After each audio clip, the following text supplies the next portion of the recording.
Welcome to Out of the Stacks with Carla and Amanda, where we talk about books and the literary world. Then we'll visit the past with things from our childhood. There may be a rant or two, but we promise you laughs and a good time.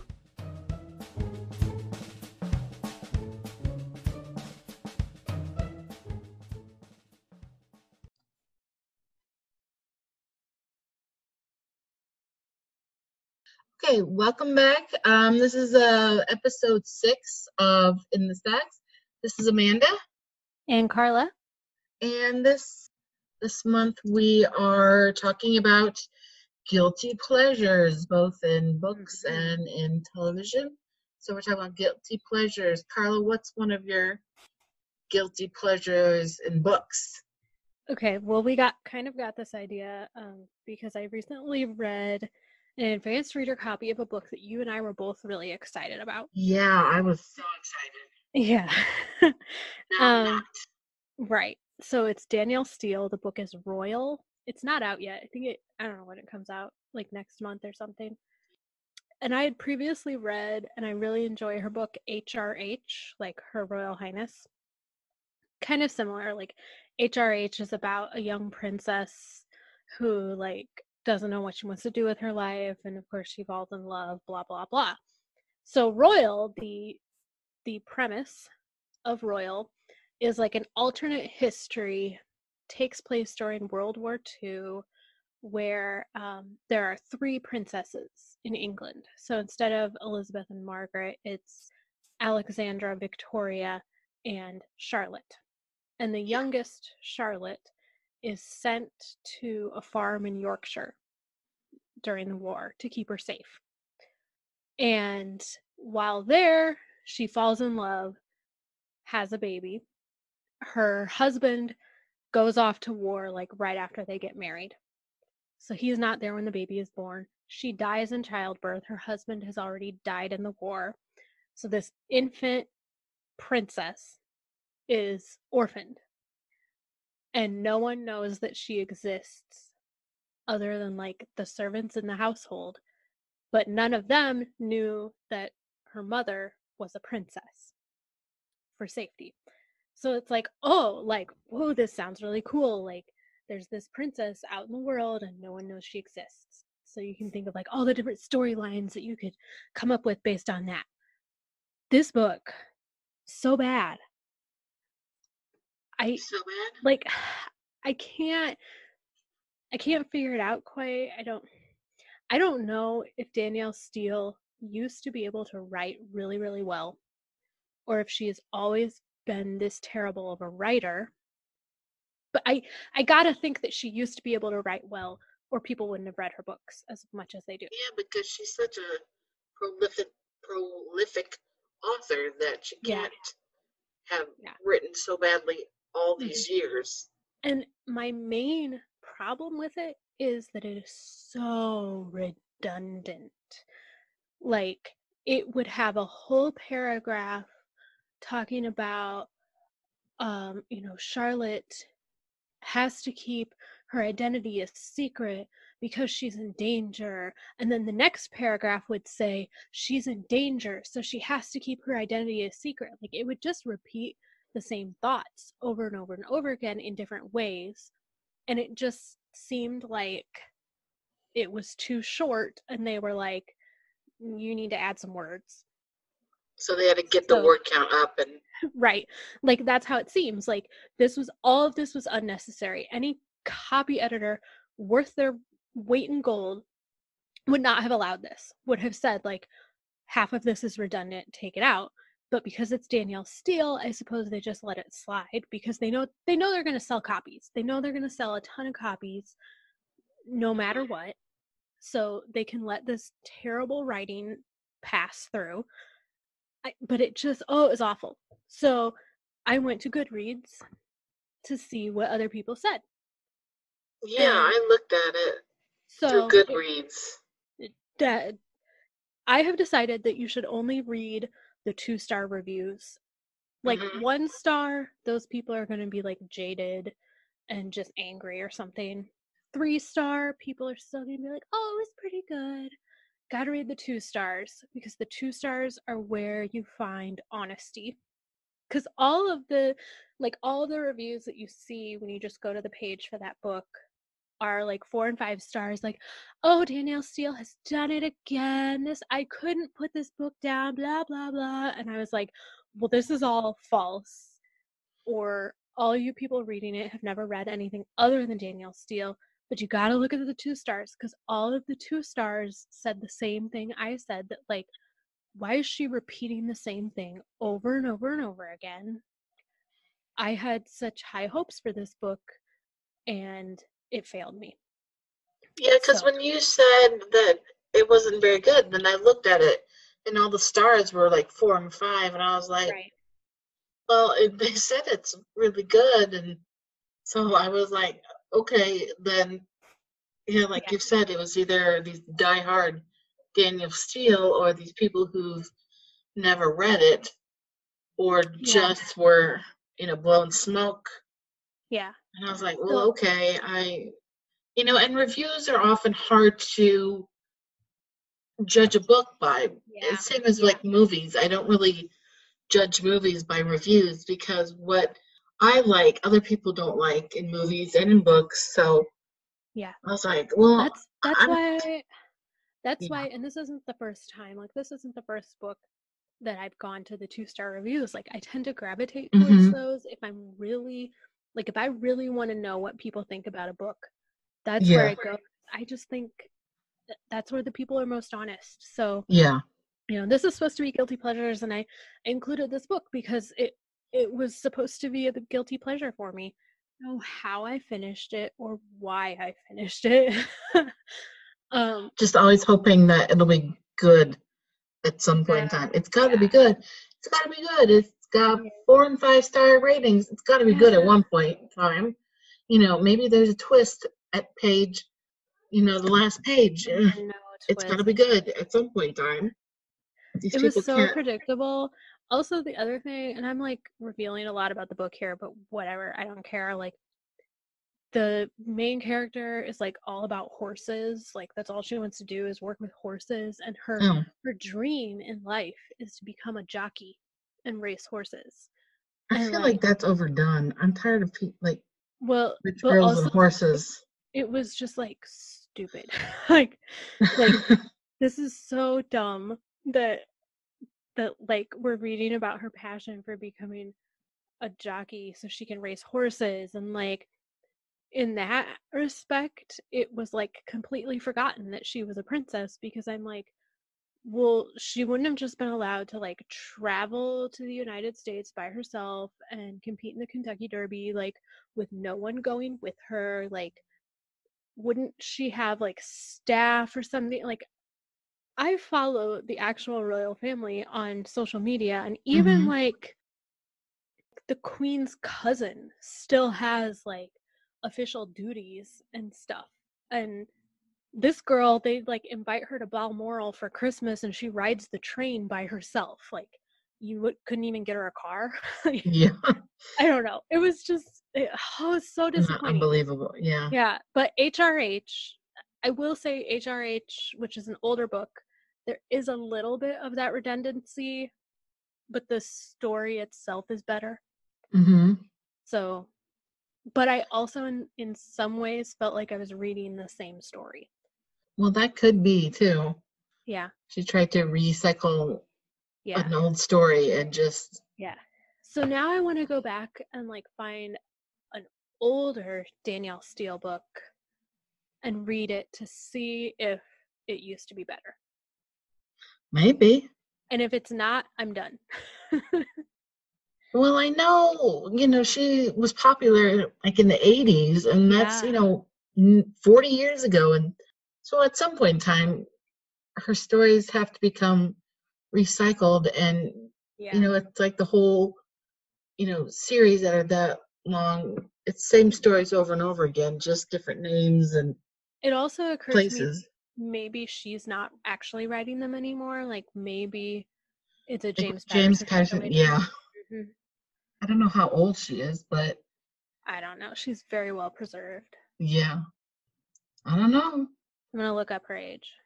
Yeah, how old is she? Hang on.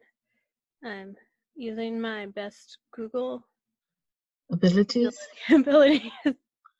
She is 73. Really? Yes. I'm gonna. I would have guessed older. Well, No offense, but she's had. Let's count her husbands. 1, 2, 3, 4, 5. She's been yikes. divorced from all of them. Well, 9 I mean, good for her for still trying to find love. You know, children. I would have thought she'd be older. I mean, Her 73, her full name is Danielle Fernandez Dominique Schuline Steele. okay. Yeah. She Okay. was born in New York. Yeah. Yeah, yeah. Well, I've only read one Danielle Steele novel, and I think it was a historical one. I don't remember which one it was. And I think it was fine, and it was, it was okay. Didn't Mm-hmm. hate it. I don't think I loved it enough to remember it, so. Yeah.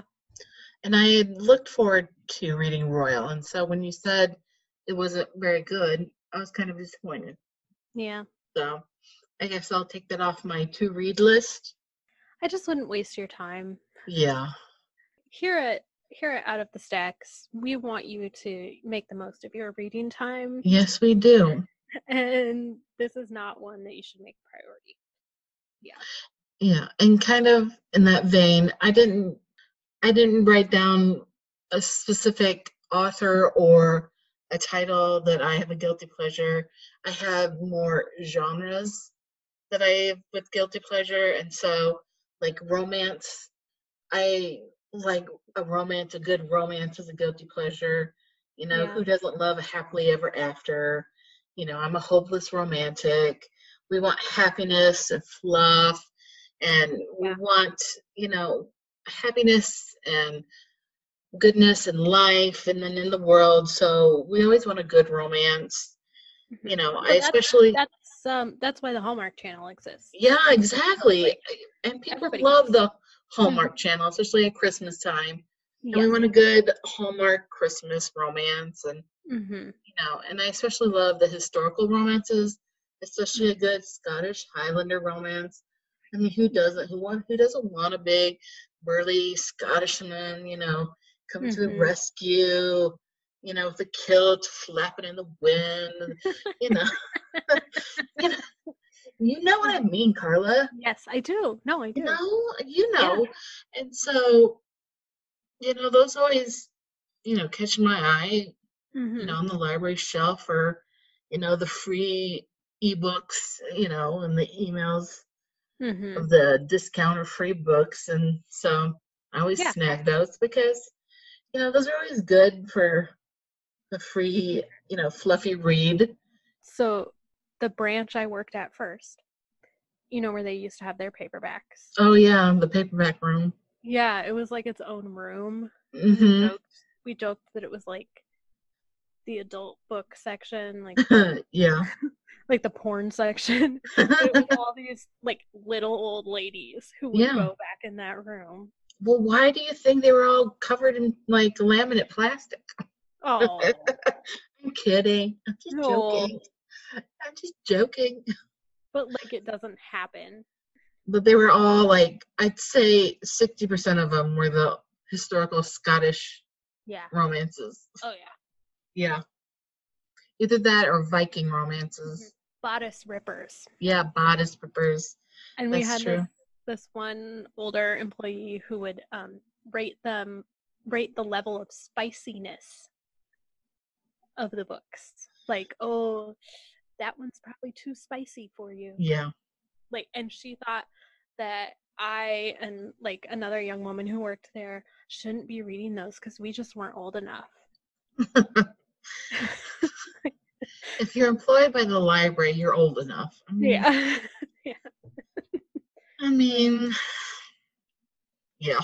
Yeah. No, I agree. Like, sometimes you just need a good romance. Yeah. And some romances, if you can find them, they're really fun. I have a really good romance author. Her name is Shana Galena. She writes really smart and funny characters, and the romance characters, the women, are very smart and funny, and they don't wait for the men to rescue them. They usually are, saving the men. And so I really enjoy her. They're, romance, but they're not, the simpering, hand-wringing women type, and so she's really fun to read, and she's really a good author to follow, and she's really fun, and she posts a lot of good things and fun things. So I recommend her at least to follow on Facebook and Twitter.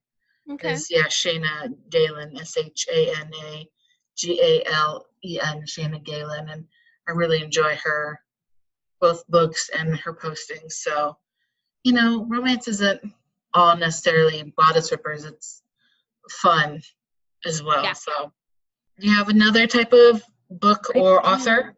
I do. I'm an author. Okay. Meg Cabot. I just love her. She has been my favorite author for a very, very long time. I guess my favorite living author. I will read anything she writes. And some of her books are more, some of them are more of the, just trashy romance. And some of them are more refined, and they're all funny and good, and I really enjoy them. She has one series, it's the boy series. There's, Boy Next Door, and Every Boy Has Got One. I think there are 4 of them now. And those are written in emails and notes and instant messenger. And so it's not just plain writing on every page. You have to kind of figure out, okay, who's writing this and what are they writing on? But it's written in such a way that it's not difficult to read. You would think that it'd be kind of distracting to have all these different formats in the book, but it's not. I think it makes it more fun because that tells a story also. Okay, this person is writing on a menu, so they're in a restaurant, or this person is instant messaging at work, or whatever. So those are just fun. She has a new one that I just bought that I haven't read yet. And she's an author that I buy. There aren't a lot that I buy everything they write, but she's one of them. And I've met her a couple of times. She's super nice. The line is always long at her signings. And it's been my dream to get her to come to the library somehow, but I think she's kind of getting to that status level where she doesn't really have to tour anymore. So I don't know if that's ever going to happen. You never know. Yeah. Keep trying. Yeah. I mean, not right now, but. Well, yeah, not right now. Yeah. Meg Cabot. Love her. Yeah. Mm-hmm. Yeah. Do you have another one? Yeah, this is another genre. It's action/adventure, which is kind of pure escapism. It's where you read the books and it's to go places where we really can't go in real life. And it has high, new, unknown tech. And it's very exciting stuff, where you go on an adventure. And my favorite author in the series is Clive Cussler and the Oregon Files series. They're an elite team that's on a ship called the Oregon. They go into tense situations that the CIA or the U.S. can't quite get in there to solve the problem or whatever. And so they have always these newest tech and these newest stuff. They have these submarines and all sorts of stuff. And so they just go into these really exciting places, and they always have these really exciting adventures. And so it's just, really exciting to think, you're going on to these adventures with them. And, it's these places that we can't go as average, ordinary people. And so it's just pure escapism with these adventure action novels that as a librarian or as an accountant or as a teacher, you're not going on these you couldn't ever, even if you go to these places, you could never go on these types of thrill adventure trips, where you're saving people or you're fighting these, terrorists or these pirates, and so it's just, like I said, pure escapism. And so it's just really a fun way to get out of the doldrums of everyday life. And so that's really kind of a guilty pleasure, like, oh, today was boring and blah, and I really hated it, so I'm gonna read my adventure novel. And so I really, really kind of enjoy, it's weird. And my dad really loves Clive Cussler, and as a teen and younger adult, I was like, oh, Dad, kind of those, weird books, those that don't really have a heavy plot. And then I kind of stumbled on them as, an older adult, and I was like, gosh, no wonder you really love these. And I was like, man, these are really good. It's kind of like the, action movies, where you eat the popcorn. Oh, it's really good. It's really good. It's really good. Yeah. You're flipping through the pages really fast, and you're like, oh my gosh, are they going to survive? And how are they going to get out of these? And, they're really good. So I really enjoy an action book. Yeah, they're really good. I really like espionage books. Yeah. The David spy Baldacci. Thrillers. Yeah. Spy thrillers. David Baldacci writes a lot of really good books. There's all sorts of them. The Daniel Silva, Brad Thor, David Baldacci, even the James Patterson is, the thrillers. And I mean, you just fly through those. Grisham's. Yeah, Grisham and all those spy novels and thrillers. I mean, it's the same kind of action thriller, just no wonder they're, such great hits. I mean, whew, keep you up at night. Those are the ones that you're like, oh, I'll just do one more, page or one more chapter, and you're looking at the clock and it's 3:00 in the morning. You're like, oops, I didn't mean to read. I've never stayed up that late. No, but you get my drift, Yeah, I do. Yeah. Yeah. No, and so that is a big guilty pleasure. Yeah. So. I was looking at Goodreads and I was reminded one of my guilty pleasures is fantasy. Yes, I'm doing a fantasy. So you're, according to Goodreads, you're currently reading Crown of Midnight. Yes, I am. Yes. Okay, so Sarah J Maas. I did a poll once on social media, on our library's social media, what author would you want to have come to the library? And more than one person said Sarah J Maas. Oh, yeah. Sarah J Maas, if you are listening, right, we would like to invite you. Okay, I'll tag her in our posts. Yeah, do that. Okay. So she has 2 series that I've read all of.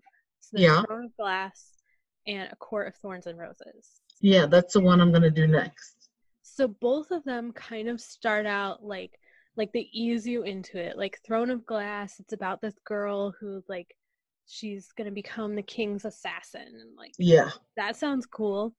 And then the series just evolves into this crazy, you don't know how you don't do spoilers because I'm only on book 2. Yeah, well, I'm just saying, it becomes so cool. Yeah, you're gonna love it. My best friend was always, saying, you need to read Sarah J Maas. You need to read Sarah J Maas. And so I said, okay, the next time I'm gonna, start a series as opposed to just individual books, I'm gonna start Sarah J Maas. And so I did, and I was like, I'm reading it, and she's like, okay, just get through the first book. The first book's kind of slow because it's setting the foundation. Don't give up on the first book. And so I was like, okay, and I like the first book, so I'm like, all right, if this first book is slow, I'm really gonna be liking the series. Oh, they fly. Okay. And there are 7 books in that series, and it looks like I think so. There are 6 in that one. Okay. but you want to I'm read all of them. excited. Like, you will Okay. want to read all of them. And there's like maybe gonna be another one. Well, Oh she no, there are started only the third. She started the third series, and I think she only. yeah. It's the first book, and the second one's coming Crescent out. City. I haven't read that. Ooh, I should really read that one next. Like, I feel like I need a good Sarah J. Maas. Except I just started Lee Bardugo, um, Shadow and Bone. Oh yeah, that's on my to read as Okay, well. that's another one. Like here's specifically the genre I am looking for: fantasy with romance, Okay. and that's what these are. Okay. Everything Sarah J. Maas writes, like A Court of Thorns and Roses, is Mhm. more mature. Like it's definitely more of a new adult as opposed to a Okay. young adult. Like I wouldn't have your 15-year-old read those Y- because they get a yes. little spicy. Oh, spicy. But also the story is just like fantastic. Okay. So it's so worth it. Um, Okay. the covers also look a little more mature, like a little Yeah. older. The Throne of Glass ones, like they're fine, but they're like blonde girl in dress and then Yes. like blonde girl in battle armor. Yes. Um, whereas the other ones are like more sophisticated somehow. I don't really know how to describe them. I'll let They're you know when I get to them. yeah, yeah. And supposedly there's going to be another one in January in the Court of Thorns and Roses, which I Oh. thought that was it. And there's going to Oh. I don't know, Goodreads, I don't know how to trust Goodreads. Like it Yeah. says there are going to be 3 more books in that series. Oh my goodness. And I kind of I thought don't know how she to was feel done. about that. They go quickly. Like you can do it. Well, yeah, I read the first one read like in 2 days. Yeah. Yeah. So You will want to read them. Yeah. okay. I should really I have so much time right now that I could really devote a lot of time to figuring out how to get Sarah J. Maas to the library. Do it. I'll help you. I have time, Okay. so I'll Okay. help you as well. All right. Maybe. Well, we'll talk after the podcast. Okay. All right. Do you have any other book guilty pleasures or we move? No, but I asked my friends on Facebook if they had any other book guilty pleasures, Yes. and they were talking about they said horror, that they had horror as a guilty pleasure, period pieces, bodice Mm, rippers, yeah. westerns, Hmm. fantasy Hmm. like George R. Martin and Terry Pratchett, as Hmm. well as nonfiction and Americana. So it seems to be like what we were saying. That's really like everything except literary fiction. Yeah, which makes sense. Yeah, like it's everybody's idea of a guilty pleasure is different. Yeah, so Mhm. I mean, I get their ideas of, it's a lot of just what you would read that's not every day in your face. You don't want to read what your life is about. So you pick up something different, Yeah, you know, that what your life isn't about, you know. exactly. Yeah, yeah. So that's it. Okay. So what is a television guilty pleasure? Okay, I have one TV show guilty pleasure that I could think of because I've already talked about Baywatch on this podcast. Yes. We don't need to talk about that anymore. Um, this is probably my favorite all-time TV series, Alias. Have I talked about this on here before? I might have. Yes, you did a little bit, but that was with the character. That's when we did the female characters. Okay. So Alias, like you're talking about with your books, it's Yes. action, adventure, spy thriller. It's 5 seasons. They're Yep. all on Amazon Prime, so you can binge. Okay. It is not the most refined show in the world. Like it gets weird. There's like a weird unnatural aspect to it. Like, it's a spy show. It's gonna get weird. But it's so good, and it just, I mean, I can't describe what's so good about it, but the characters, like the main character, her mother is this really terrible person. And that's a little bit of a spoiler, but like, whatever. You meet her mom in the first season, get over it. Her mother is like this terrible, like, criminal who just, like, she's awful. Like, she's killed a bunch of people and she's done a bunch of terrible things, but you love her and you cheer every time she comes on screen because of who she is and like her character and how she's been developed. And she's played by Lena Olin, who is a Swedish actress. She's been in a couple other things. I can't name a lot of them. I know she's in the movie Chocolat. Very different character. Oh, okay. She plays in Chocolat, she's the woman whose husband, like, abuses her, I think. But in this, she's like this really complicated, terrible person, but she's also a mother. But she's so conflicted. I don't know. It's such a good show, and I've seen it top to bottom, I don't know, like 4 times.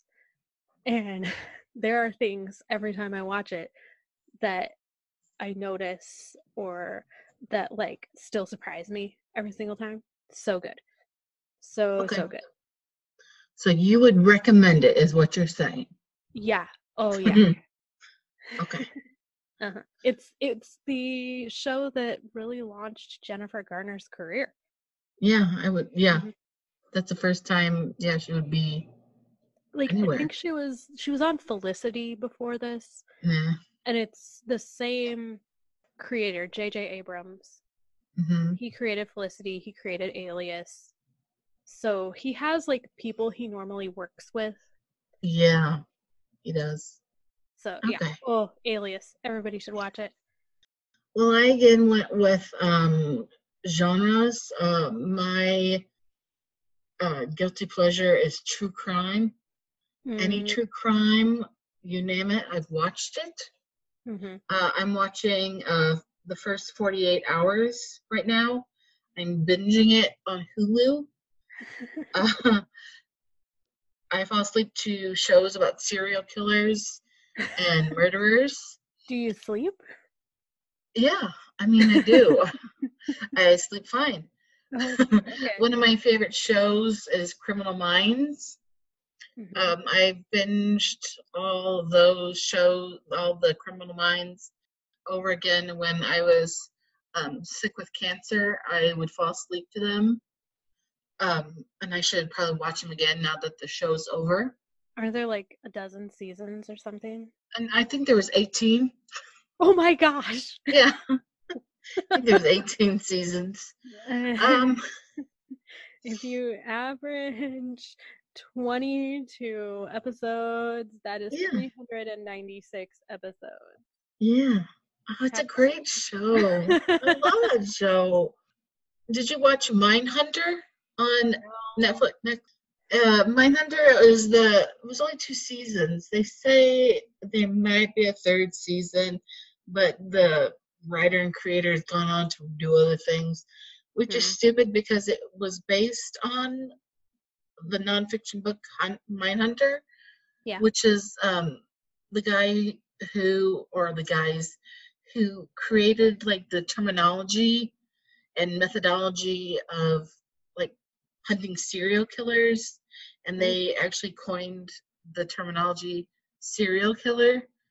And so the show was about, like I said, talking to serial killers and, why do they do things, and they were, figuring out what caused people to kill multiple times.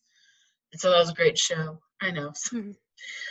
So I love true crime and serial killers. Okay. Don't act like I'm weird. A lot of people like true crime. No, they do. Yeah, they do. My other one is reality TV.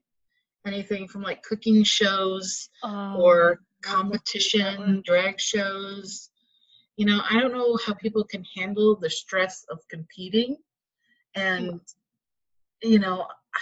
how, why they become mean or really kind. I don't know how they, how they can handle that stress to become these like these different people. It's very fascinating, Mm-hmm. And so it's really, I like reality TV. And so Yeah. that true crime and reality TV are my guilty pleasures. I Those are my would things. say that my other, like if we're just talking in general terms, Yeah. the Food Network is my guilty pleasure. But like Yes. just the competition shows, not Hmm. like I'm not gonna watch the Pioneer Woman Oh no. Yeah, not just the casserole. regular cooking show, but the competitions. Yeah. So Yeah. my favorite one that I talk about all the time is Guys Grocery Games. Hmm. That show, just like, I don't know why it's so cool that their set is a grocery store, and they go Hmm. and they have to get like specific ingredients, and they have 30 minutes to shop and cook, and like I would cut off all my fingers. I would not, it would take me that time just to figure out what to make. Like Yeah. but it makes me like want to cook more and be better at cooking, but Hmm. I don't, like, I just get overwhelmed, like I can't do that. That one, and Um, those like around the holidays when they do like the dessert competitions, or yeah. like the sugar sculptures or the Oh, gingerbread those are houses. crazy. Yes. Those are Oh, it's so, insane. Yeah. yeah, Those are yeah. crazy.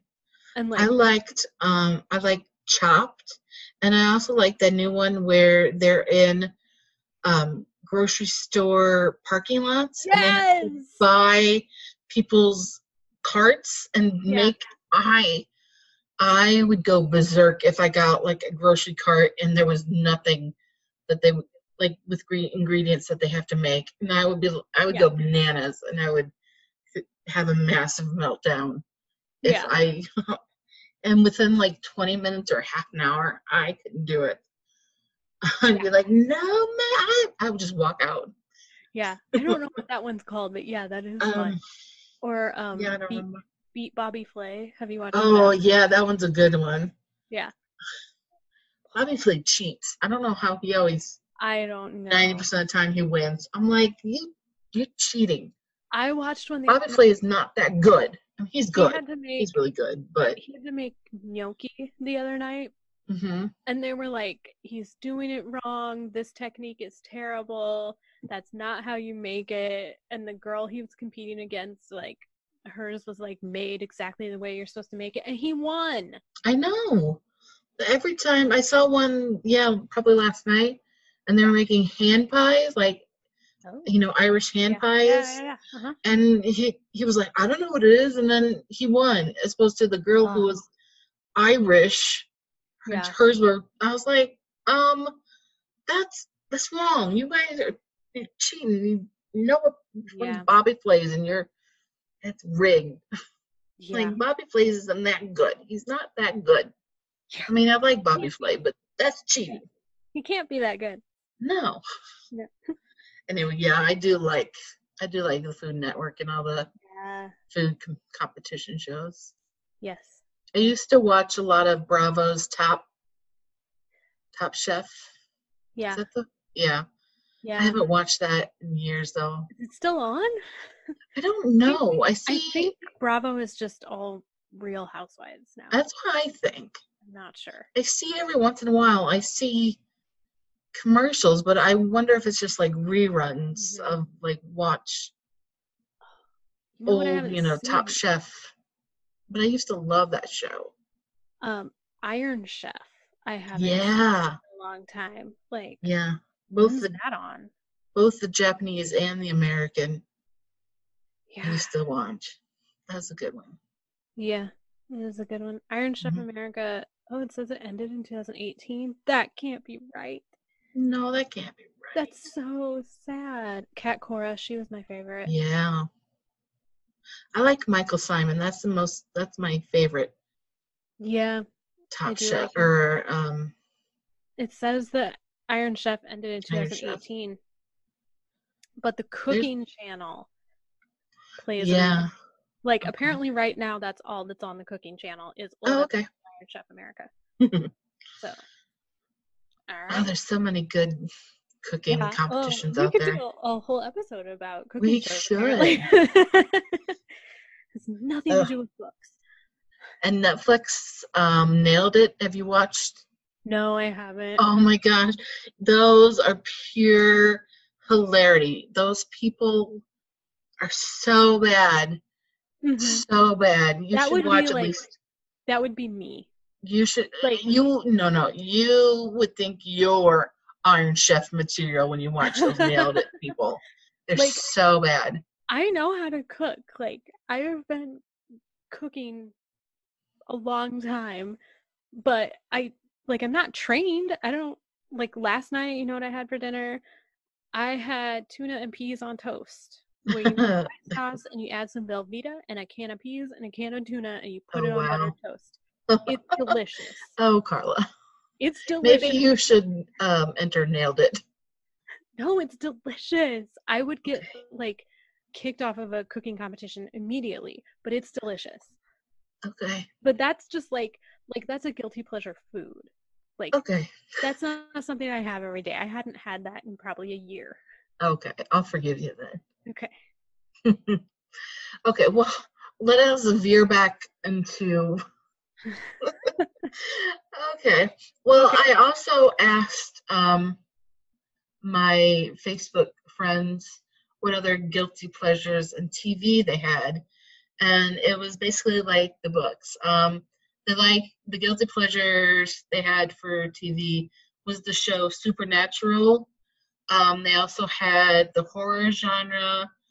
They had visually appealing TV, but not necessarily a good subplot, so they could zone out, but visually they could be part of it. They also liked period pieces and historical pieces, and they also liked futuristic, like Star Trek and Firefly. So it was, to me, what made me think of it just seems like people want something that's different from their average life. So they escape what's average and then they go into what's different. So books, TV, movies, or what that's all about. You escape into something different, so you escape your average life. Books, TV, movies, that's what's different. So that's what your guilty pleasure is. Doesn't matter what it is. Yeah. So I guess that's what is what. Yeah. I mean, we don't need a rant because I kind of ranted about Royal by Danielle Steele and just Danielle Steele in general. Yeah. I must say the rants are still all the same. Yes. It's just life is weird. Racism is real. Racism. Register to vote. Yeah, I was going to say, vote no matter who. Yeah. Just vote. Rest in peace, Chadwick Boseman. Oh, That's gosh. so sad. That is so sad. So sad. Yeah. He didn't tell anybody he had cancer, and he did all those movies, and just in the middle of the night, and we all wake up to it's so sad. And yesterday, Major League Baseball celebrated Jackie Robinson Day. Yep. And he played Jackie Robinson, like, oh my gosh. I know. And it was like the anniversary of the killing of Emmett Till. Which he did. The March on Washington. Which he did. Yep. Like, holy cow. Yeah. Gives goosebumps. It's so 2020 is just kicking Somebody us. needs to yell Jumanji. Yeah. It's just kicking us so hard, and we're not even into September yet. We got 3 more months. There's this sign outside of town that I see every day when I drive to work, and they've been putting, like, normally it's like a venue where they can have wedding receptions and whatever. So normally it would be like, congratulations so and so and so and so if they were having their wedding reception. Well, there's nothing going on, so they put stuff on their sign, like sayings that you would probably find on Facebook or whatever. And the other day it was, I'm going to ask my mom if she can knock me into next year like she's been threatening. Like, yeah. No kidding. You know, like people keep asking me like, so do you think you're going to be able to do library programs maybe after the first of the year? Like, I don't know. You tell me. Like, yeah. I don't know. No one Hopefully. knows. I hope so. Get your flu shot. Flu shots are available now. Yeah, flu shots are available now. Get your flu shot. Get your flu shot. We don't want to make this whole pandemic worse by everyone getting the flu. Yep. So do that. Life is weird. That's all I gotta say. Weird. 2020 is weird. It is. It's so weird. Yep. I mean, Yeah. All right, guys. That's all we can say. Yeah. I mean, honestly, I don't even know what to say. It's all right. Maybe it'll be all right. Maybe as long as you get your flu shot and vote. Yeah. Yep. Maybe we are someone's guilty pleasure, and we are doing a service by providing this for them. Yeah, let us know if we're your guilty pleasure. That'll cheer us up. Let us know if you're listening at all. Please. And Sarah J Maas, we love you. We would love to have you. Oh, yes. Come to town. Yeah. We'll show you a good time. Yeah. And you'll meet all your adoring fans. Yes. So have your people call me, because 309-497 2150. 2150. Okay. All right, guys. That's it for us. Be kind and be safe. Yes. Thank you. All right. Bye. Peace. Thank you for listening to our random thoughts and musings. Join us next time for more unpredictable conversations.